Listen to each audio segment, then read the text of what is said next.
The first rule of success is to have a vision. You see, if you don't have a vision of where you go, and if you don't have a goal where you go, you drift around and you never end up anywhere.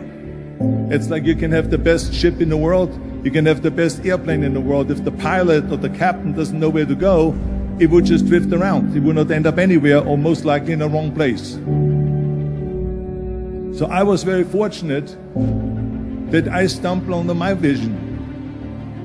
I mean, as you know, I was born in 1947 in Austria after the Second World War. And I didn't really like Austria when I grew up. I couldn't wait to get out of there. I couldn't see myself becoming a farmer or a worker in a factory or anything like that. Even though my parents wanted me to stay there and have a normal life. My father wanted me to become a police officer like he was. My mother wanted me just to stay there and marry a girl with the name of Heidi, hopefully, and have a bunch of kids and run around like the Van Trapp family in The Sound of Music. But that was their vision, not mine. My vision was totally different. I felt that I was born for something special, for something unique, for something big. Do you know how great it felt that I knew where I was going? Imagine the majority of people don't know where they're going. It's when you have a goal, when you have a vision, everything becomes easy.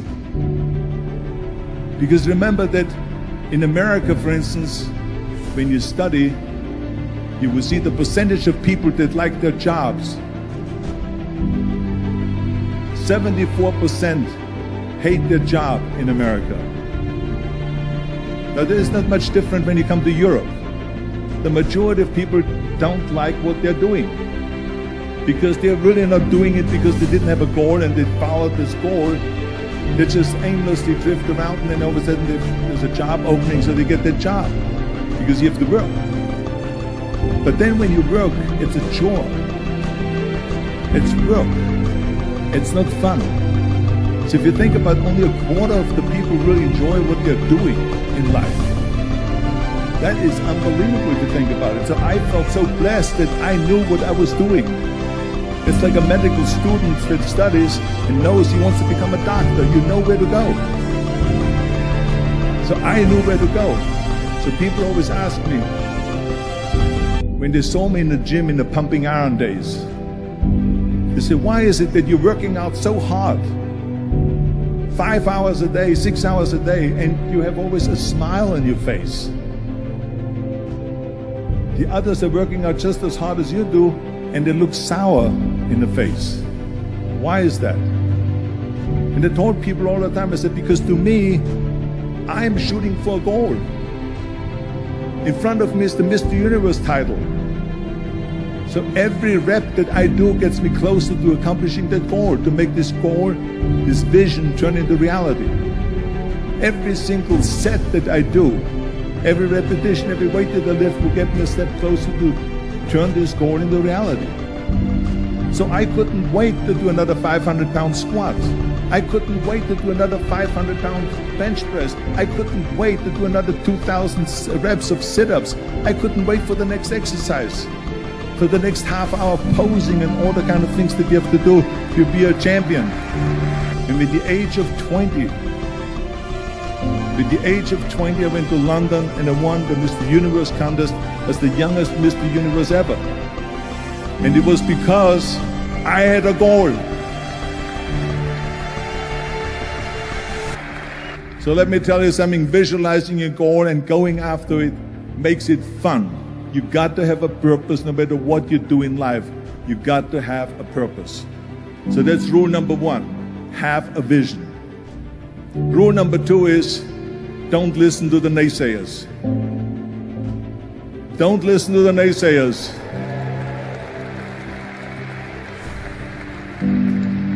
Everything I ever did, the thing that I heard out of people's mouth was, that's impossible.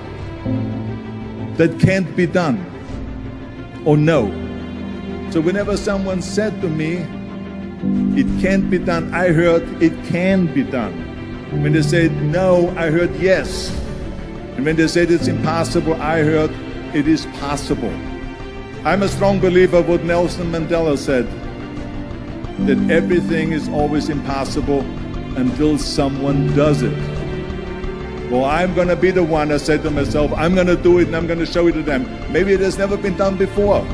That's perfectly fine with me. But I'm going to do it. And I did not listen to the naysayers. I think the third point that I'm going to make to you is, before we sit down with Jürgen and talk about the rest of the three, is work your ass off. There is no magic pill. There is no magic out there. You cannot get around. You have to work and work and work. And it drives me crazy when people say they don't have enough time to go to the gym for 45 minutes a day and work out. Or to do something for 45 minutes to an hour a day to improve. If it is physically improve or if it is mentally to improve. Imagine you read 1 hour a day about history.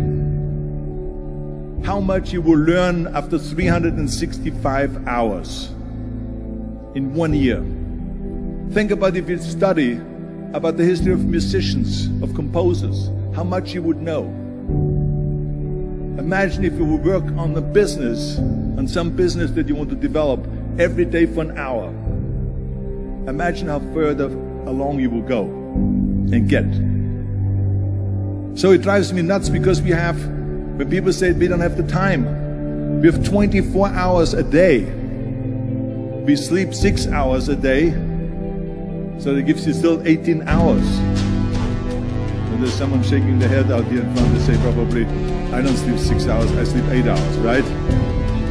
Or just sleep faster.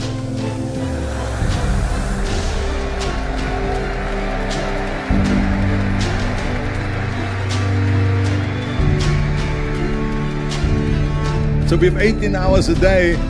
The average person works around 8 to 10 hours. So let's assume it's 10 hours, so we have 8 hours left. Then you travel around an hour a day, maybe 2 hours a day. So now you have still 6 hours left. So what do you do with these 6 hours? What do you do with these 6 hours? Then we eat a little bit, then we schmooze a little bit, talk a little bit to people and all that stuff. But you can see how much time there is available if you organize your day. So you got to work hard. I mean, let me tell you something. When I went to America, I went to college. I went and worked out 5 hours a day. And I was working on construction. Because in those days in bodybuilding, there was no money. I didn't have the money for food supplements or anything. So I had to go to work. So I worked in construction. I went to college. I worked out in the gym, and at night from 8 o'clock at night to 12 midnight, I went to acting class 4 times a week. So I did all of that. There was not one single minute that I wasted. I became very friendly with Muhammad Ali in the 70s. And Muhammad Ali worked his butt off. And I saw it firsthand. And I remember that there was a sports writer that was there in the gym when he was working out and he was doing sit-ups. And they asked him, how many sit-ups do you do? And he said, I don't start counting until it hurts. Now think about that. He doesn't start counting his sit-ups until he feels pain. That's when he starts counting. That is working hard. And so you can't get around the hard work. It doesn't matter who it is. As a matter of fact, I believe what Ted Turner said. Work like hell and advertise.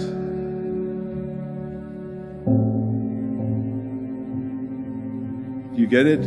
Work like hell, go to bed, and early to rise. Work like hell and advertise. So you work your ass off, and then you let the world know about your work. That's what it is all about.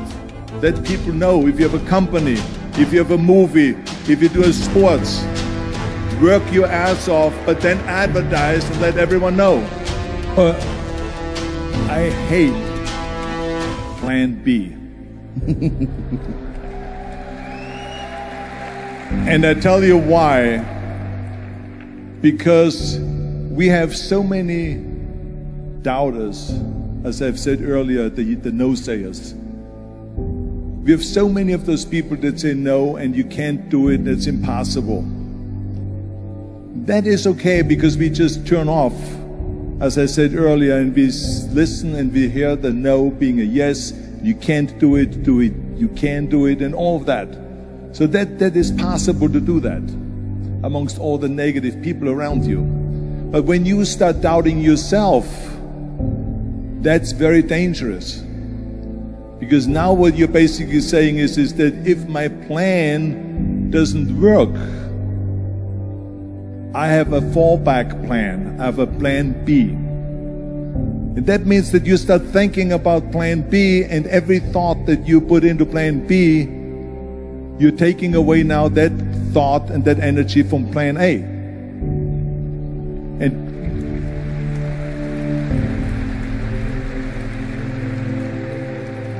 And it's very important to understand that we function better if there is no safety net, because plan B becomes a safety net. It says that if I fail, then I fall and I get picked up and I have something else there that will protect me. And that's not good, because people perform better when there's no safety net. People perform better in sports and everything else if you don't have a plan B. To me, it is very dangerous to have a plan B, because you're cutting yourself off from the chance of really succeeding. And the reason, one of the main reasons why people want to have a plan B is because they are worried about failing. What is if I fail, then I don't have anything else? Well, let me tell you something. Don't be afraid of failing, because there's nothing wrong with failing. You have to fail in order to climb that ladder. There's no one that doesn't fail. We all fail. It's okay.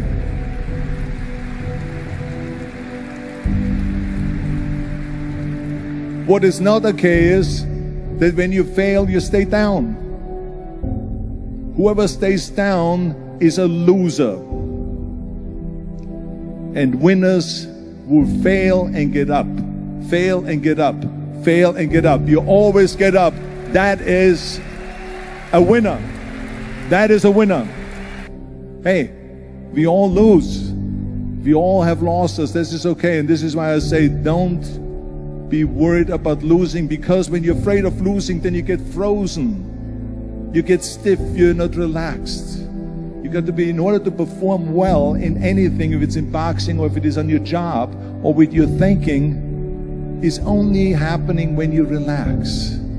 So relax. It's okay to fail. Let's just go all out and give it everything that you got. That's what it is all about. So don't be afraid to fail. This is one of my 6 rules to success. You can only feel complete as a person if you think about what can you do for your fellow member around you that maybe needs help. I felt like that everyone has a different motivation why you get into that.